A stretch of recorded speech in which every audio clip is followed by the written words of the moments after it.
Officer Marcus Webb had been with the Charlotte-Mecklenburg Police Department for 6 years when he walked into a situation that would destroy his career and cost the city $3.8 million.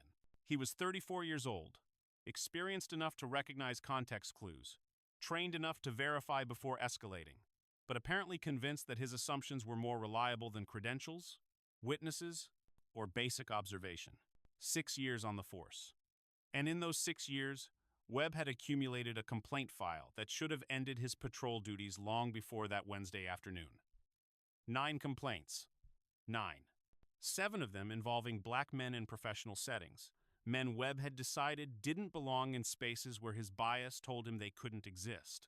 One Wednesday evening in October, outside a county social services building, Webb received a call about a suspicious male harassing women at a bus stop. What he found was Marcus Thompson, a 12-year domestic violence counselor, escorting 3 survivors to safe transportation as part of his job duties. What Webb did next, ignoring county credentials, dismissing witness statements from the very women he claimed to be protecting, and arresting a man whose entire career was dedicated to helping abuse victims, would become proof that assumptions about black men can override any evidence, any context, any truth. A black man in his early 40s, Marcus Thompson was standing at a bus stop outside the Mecklenburg County Family Services Building, clipboard in hand, speaking quietly with 3 women who had just completed their weekly support group session. No crime, no harassment, no threat, just a counselor making sure his clients got home safely. But Officer Webb saw him through a filter so distorted by assumptions about black men and vulnerability that he couldn't process a professional doing his job. Before we continue, where are you watching from? If this is your first time here, please hit that subscribe button. Stories like these need to be shared, and your support helps us bring more truth to light. The Mecklenburg County Family Services Building sits on East 4th Street in Charlotte, North Carolina, 3 blocks from the county courthouse, and 2 blocks from the Central Transit Station. It's a 4-story brick structure built in the 1992, functional rather than beautiful, with tinted windows and a modest lobby where security guards check IDs during business hours. The building houses Child Protective Services, Foster Care Administration, and on the 3rd floor, the Domestic Violence Intervention Program, one of the most respected victim advocacy programs in the state. The bus stop outside the building is nothing special. A metal bench, a plastic shelter, a route sign listing the 9, 11, and 23 lines.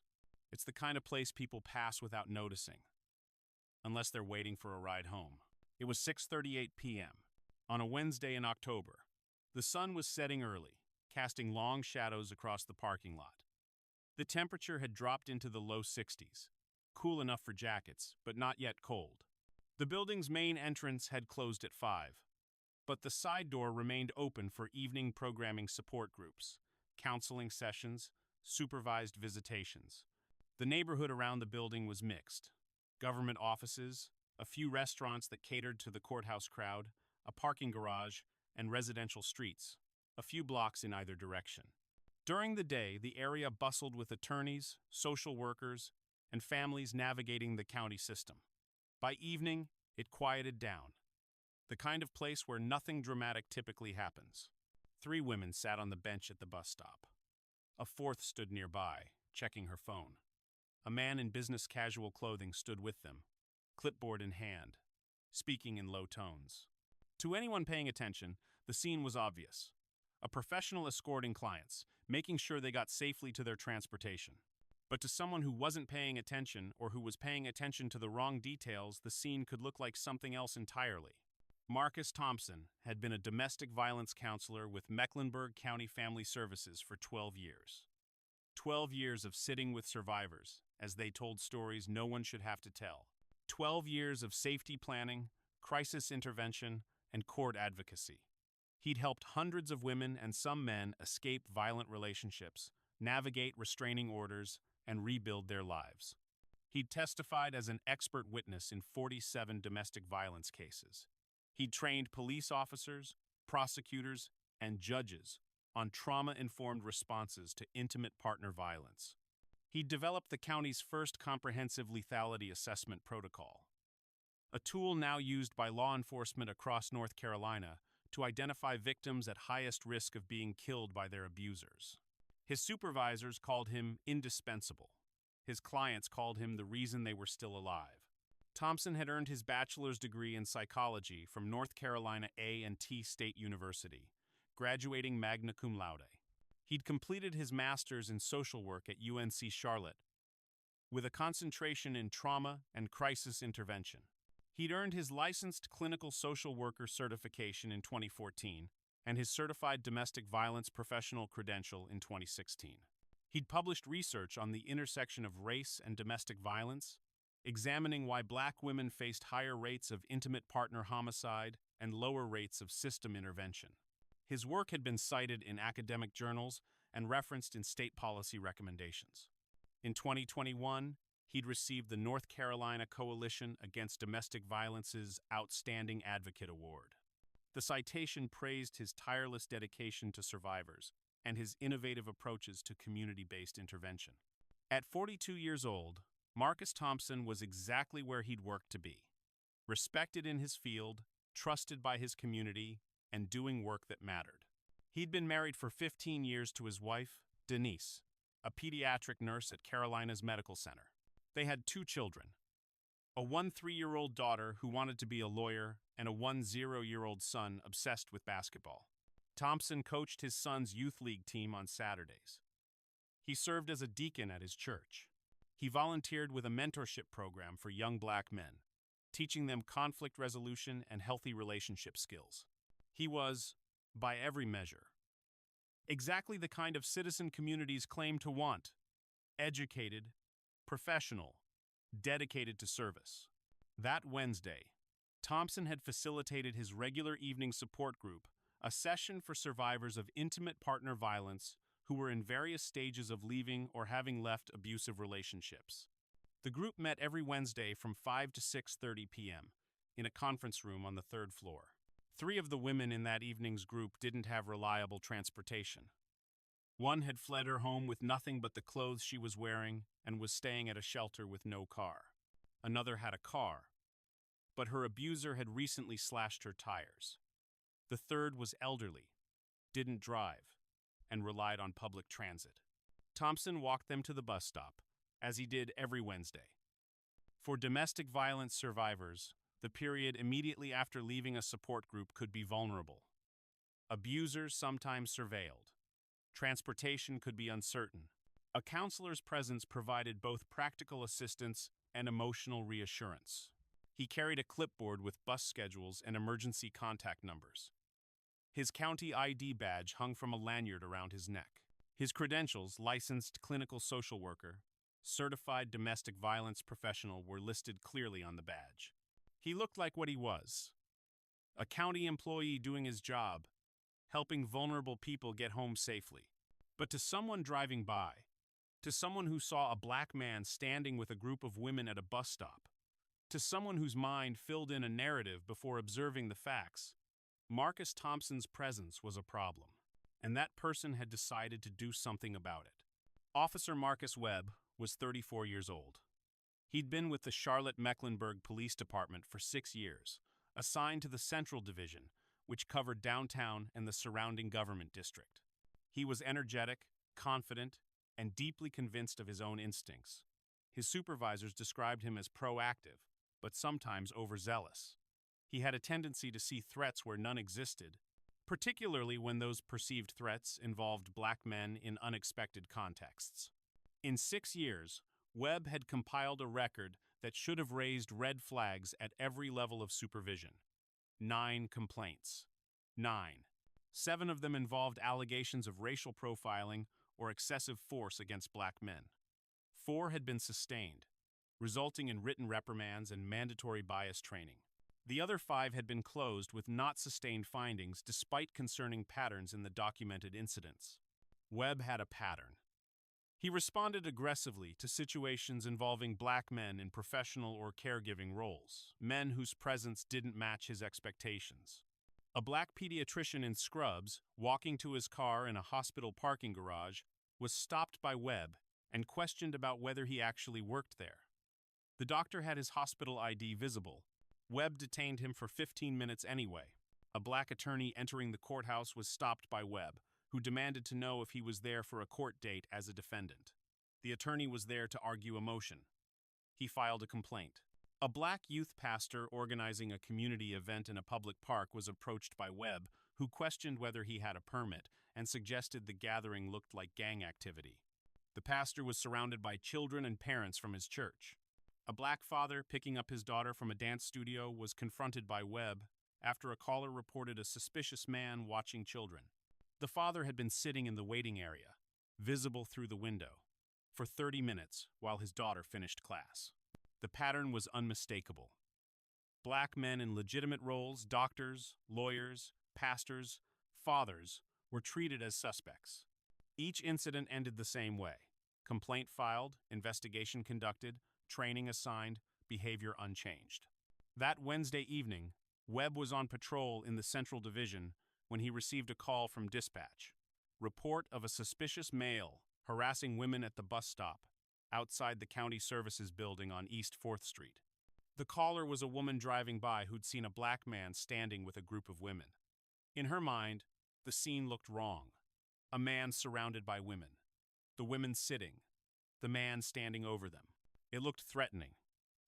She hadn't stopped to observe. She hadn't seen the clipboard, the county ID badge, the calm conversation. She'd seen a black man near women and assumed danger. Webb responded immediately. In his mind, the narrative was already written: predator targeting vulnerable women outside a social services building. Classic hunting ground for abusers looking for victims. He didn't consider that the building housed domestic violence services. He didn't think about the possibility that a counselor might be doing exactly what counselors do. He just saw an opportunity to be a hero. Webb pulled up at 6:42 p.m., lights flashing. He parked his patrol car at an angle, blocking part of the sidewalk, and stepped out with his hand on his service weapon. His eyes scanned the scene. 4 women, 1 man. The man was black, mid-40s, standing while the women sat. In Webb's mind, that confirmed everything. Intimidation, posture, predatory behavior. He walked directly toward Thompson, ignoring the women, ignoring the county ID badge clearly visible around Thompson's neck, ignoring every piece of context that should have told him to slow down and assess. Do you think officers should face automatic suspension after 4 sustained complaints involving racial bias? Drop your answer below. Marcus Thompson was explaining the Route 9 schedule to Janelle Williams, one of his clients, when he became aware of flashing lights behind him. He turned and saw a patrol car pulling up to the curb, angled aggressively. A uniformed officer stepping out with his hand resting on his weapon. Thompson's stomach tightened. He'd trained police officers on domestic violence response. He knew what escalation looked like. He knew what assumption looked like. And he knew, immediately, what this was about. Sir, I need you to step away from these women right now. Thompson kept his voice calm. He'd learned long ago that calm was survival. Excuse me, officer? Webb's voice was sharp, clipped. You heard me. Hands where I can see them. Step back. Thompson slowly raised his hands, still holding the clipboard. He gestured with his chin toward the badge around his neck. Officer, I work here. I'm a counselor with Mecklenburg County Family Services. These are my clients. I'm helping them get to their bus. Webb glanced at the badge. Sure you are. And I'm the Easter Bunny. Thompson felt the familiar burn of anger rising in his chest, the anger that comes from being disbelieved, dismissed, diminished. He pushed it down. He had 3 terrified clients watching. He had a job to do. I have my county ID right here. My credentials are on the badge.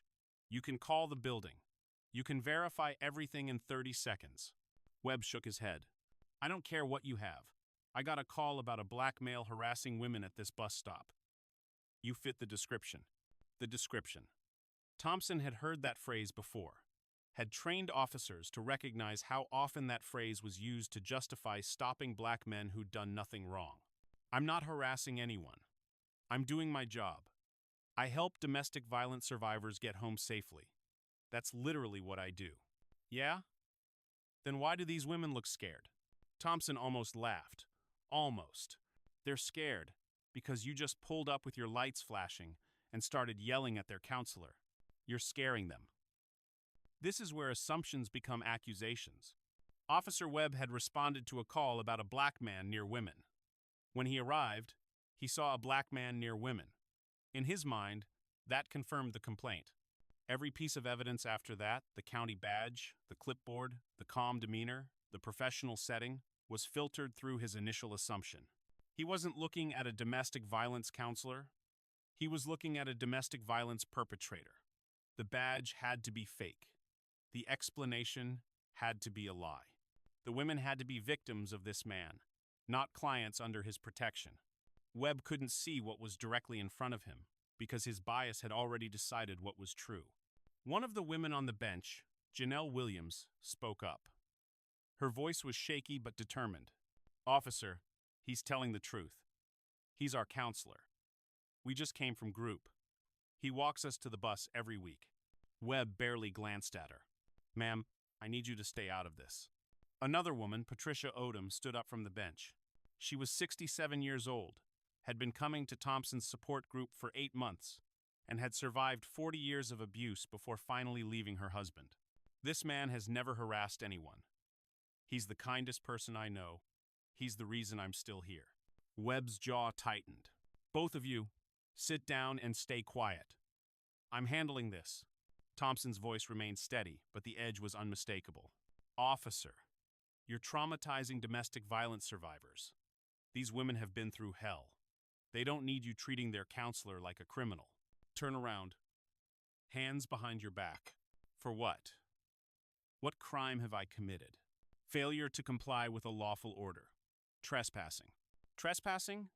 Thompson gestured toward the building behind him. "I work in that building. I have keys to that building. My office is on the 3rd floor. Turn around. Now." A man had stopped on the sidewalk across the street. He pulled out his phone and started recording. A woman walking her dog paused, watching. A car slowed down, the driver craning to see what was happening. Should officers be required to verify county employee credentials before making arrests outside government buildings? Let me know what you think. Thompson knew he had a choice.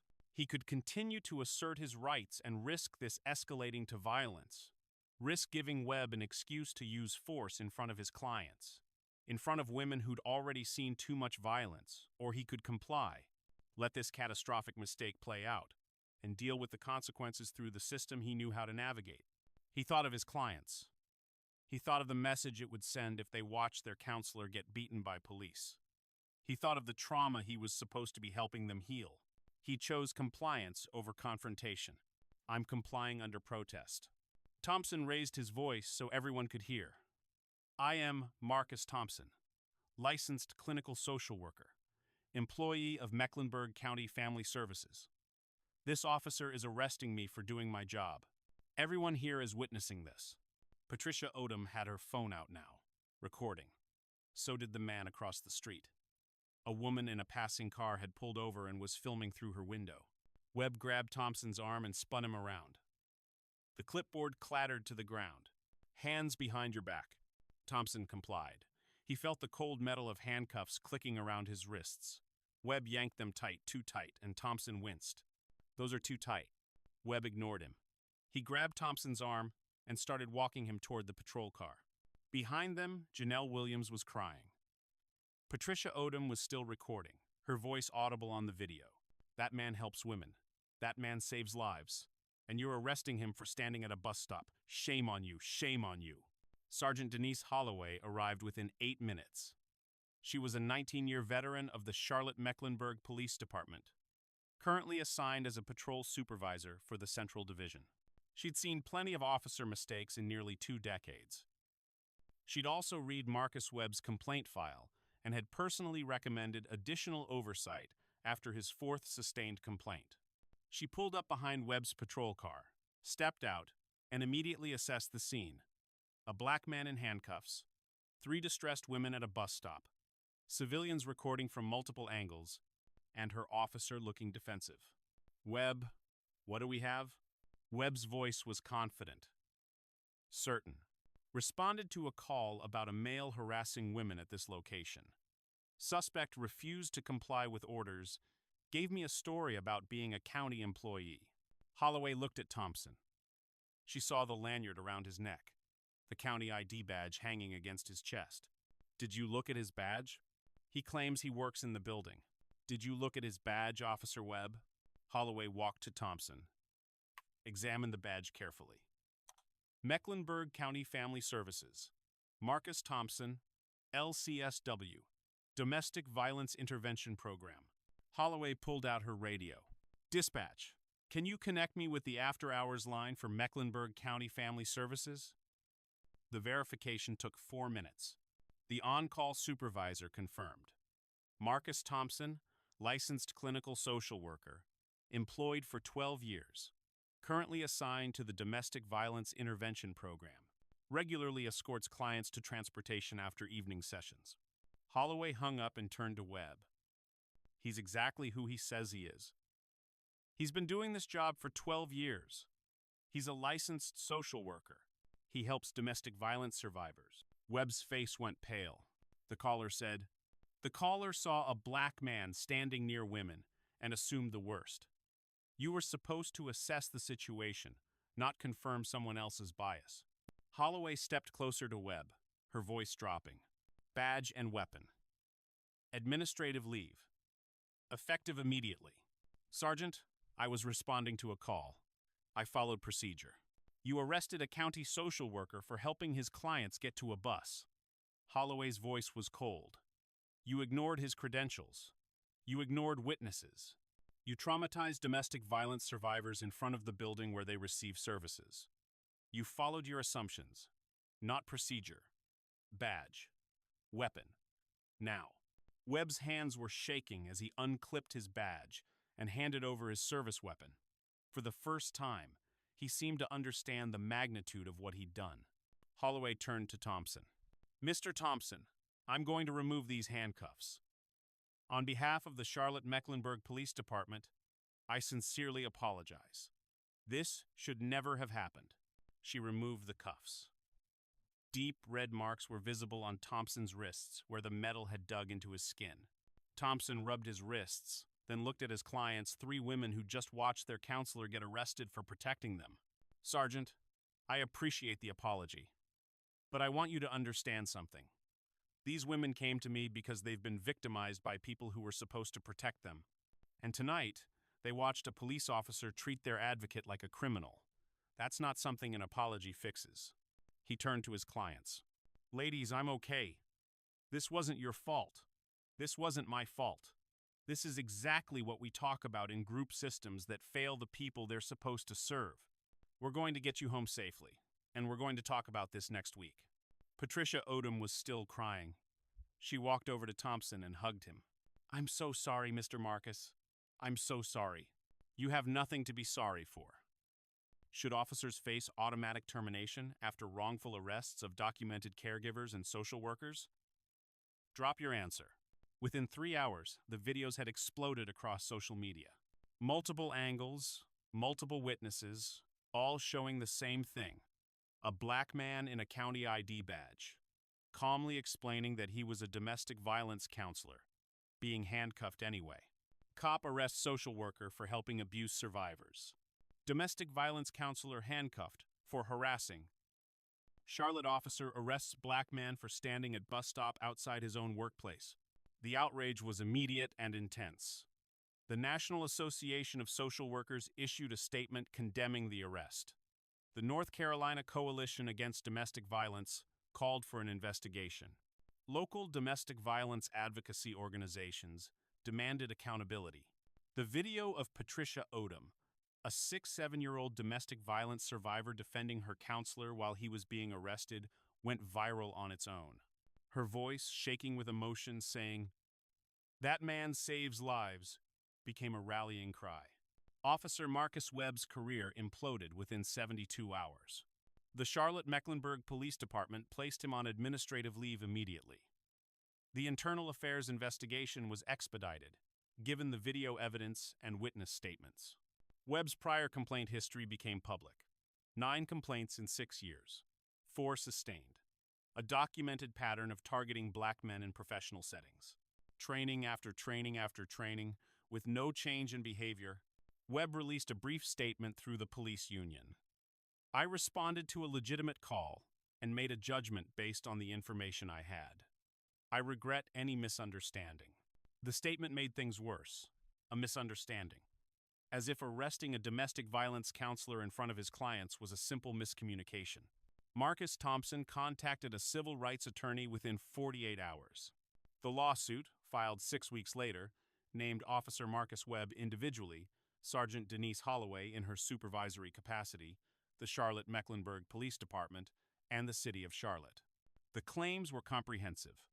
Unlawful arrest without probable cause, false imprisonment, violation of civil rights under Section 1983, racial profiling and discrimination, excessive use of force through overly tight handcuffs, intentional infliction of emotional distress, and failure to train and supervise officers with documented patterns of biased policing.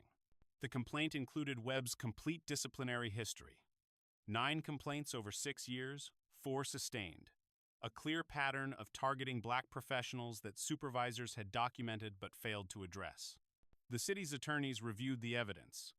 The videos from multiple angles, the witness statements from Thompson's clients, the verification call that proved Thompson's credentials in minutes, Webb's complaint history, and the public relations disaster already unfolding. They reached the same conclusion. Indefensible. The city settled 11 months after the incident. The total, $3.8 million paid to Marcus Thompson, plus an agreement to implement specific policy reforms. Officer Marcus Webb was terminated 14 weeks after the incident. The termination letter was comprehensive and final. Officer Webb arrested a county social worker for performing his documented job duties after failing to verify credentials that were clearly visible and easily confirmable. Despite 9 prior complaints and 4 sustained findings involving similar patterns of biased policing, Officer Webb continued to demonstrate discriminatory practices that endangered community members and violated departmental policy. His employment is terminated effective immediately. Webb's name was entered into the National Decertification Index. His law enforcement career was over at 34 years old. The police union reviewed the evidence, considered an appeal, and quietly withdrew. Should departments face federal oversight after allowing officers with 4 or more sustained bias complaints to remain on patrol? Marcus Thompson testified before the Charlotte City Council 6 months after the incident. The chamber was packed. His testimony was carried live on local news. I've been a domestic violence counselor for 12 years. I have a master's degree in social work. I'm a licensed clinical social worker. I've testified as an expert witness in 47 cases. I've trained police officers across this state on how to respond to domestic violence. I've received awards for my work. I am, by every objective measure, a professional doing important work in this community. He paused, looking around the chamber. And on October 15th, I was arrested for standing at a bus stop outside my own workplace, helping my own clients get safely home. I was handcuffed in front of 3 women who came to me because they've been victimized by people who were supposed to protect them. They watched their counselor, the person who teaches them that they deserve safety and respect, get treated like a criminal. Another pause. Officer Webb had 9 complaints in 6 years. 9. 4 of them were sustained. 4 times, investigations confirmed that he'd engaged in biased policing. And he was still on patrol. Still responding to calls. Still making decisions that affected people's lives and freedom. Thompson's voice grew stronger. $3.8 million.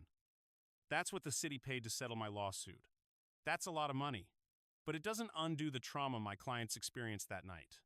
It doesn't erase the message that was sent to every black professional in this city. Your credentials don't matter. Your job doesn't matter. Your service doesn't matter if someone decides you look suspicious. You can be arrested anyway. He looked directly at the council members. I spend my days helping people who've been hurt by systems that were supposed to protect them. I teach them that accountability is possible, that justice exists, that speaking up matters. And then I got arrested for doing my job. and I had to explain to my clients why the same system that failed them also failed me. The chamber was silent. If this can happen to me with my credentials, my badge, my 12 years of service, what happens to the black man who doesn't have a master's degree? What happens to the black father picking up his kids? What happens to the black teenager walking home from school? What happens to people who don't have the resources to fight back? Thompson's final words hung in the air. 9 complaints, 4 sustained, and he was still working. That's not bad luck. That's not a few mistakes. That's a system that protects officers over the communities they serve. And until that changes, we're all at risk. Should sustained findings of racial bias trigger automatic reassignment from patrol duties? Drop your answer. This wasn't just about one officer at one bus stop on one October evening. This was about a department that let Marcus Webb accumulate 9 complaints and 4 sustained findings while keeping him on patrol. This was about a system that treats bias training as a checkbox rather than a requirement for continued employment. This was about assumptions so deeply embedded that a county ID badge, a clipboard, and 3 witnesses couldn't override them. Webb's record told the story his supervisors ignored. 9 complaints over 6 years, 7 involving black men in professional settings, 4 sustained findings 4 times. Investigators confirmed bias. And each time, the response was the same. Training, a note in the file, and back to patrol. A black doctor, a black attorney, a black pastor, a black father, a black social worker. Different men, different contexts, same pattern. Webb saw black men in spaces where his bias said they didn't belong, and he acted accordingly. The documentation was extensive. The pattern was unmistakable. But the Charlotte-Mecklenburg Police Department treated each incident in isolation, never connecting them, never acknowledging what should have been obvious after the 3rd complaint, the 4th, the 5th. Marcus Webb's career is over. The city paid $3.8 million. Policy reforms were implemented. But settlements don't undo the trauma of being arrested in front of your clients. Terminations don't erase the message sent to every black professional who saw those videos. Policy changes don't restore trust that took years to build and seconds to destroy. The real question is, what changes now? Do departments finally remove officers after 3 sustained bias complaints instead of tolerating 9? Do supervisors finally connect the dots when the same officer keeps appearing in the same type of complaint? Do we finally acknowledge that bias training without accountability is just paperwork? Because if we don't fix the system that kept Webb on patrol through 9 complaints, then we're just waiting for the next officer, the next bus stop, the next professional arrested for doing his job, the next viral video. Comment if you believe this should be law. 3 sustained findings of biased policing result in automatic removal from patrol duties and mandatory reassignment pending comprehensive review. And if you think these stories need to be told, if you believe accountability starts with awareness and change starts with pressure, then hit that subscribe button. We're not stopping. We're going to keep exposing these patterns. We're going to keep demanding better. We're going to keep fighting for the counselors, the doctors, the fathers, the professionals, and the ordinary people who deserve to do their jobs without being criminalized. This isn't just about one officer or one social worker. It's about all of us and the systems we're willing to tolerate. Marcus Thompson spent 12 years helping domestic violence survivors heal. And one Wednesday evening, he learned that even a career dedicated to protecting others couldn't protect him from the assumptions of a single officer with a pattern his department refused to address. 9 complaints. 4 sustained. Still on patrol. That's not a mistake. That's a choice. And until we demand different choices, we'll keep watching different versions of the same video, over and over again.